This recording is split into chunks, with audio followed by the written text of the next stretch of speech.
अस्सलाम वालेकुम जी, क्या हाल है? ठीक हो? खैरियत है दोस्तों। ये देखें, ये हमने लगाया जी 7 kV का इन्वर्टर, सोलर वापस शेयरिंग वाला। ये देखें जनाब, काम 4 मीटर लगे हैं। एक चेंज ओवर ये 2 मीटरों का है, एक ये लगा हुआ है, एक ये लगा हुआ है।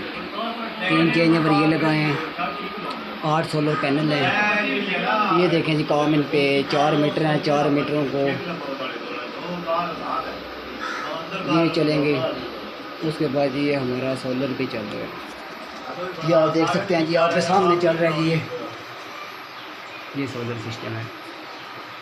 ये देखें जी, ये भाई बैठे हैं जिनको हमने सोलर सिस्टम लगाया है। भाईजान ठीक हो गया काम करो हैं? क्या जनाब, साढ़े जनाब उस्ताद असगर साहब ने भाई देखो ठंडा पानी लैके आए साढ़े वास्ते।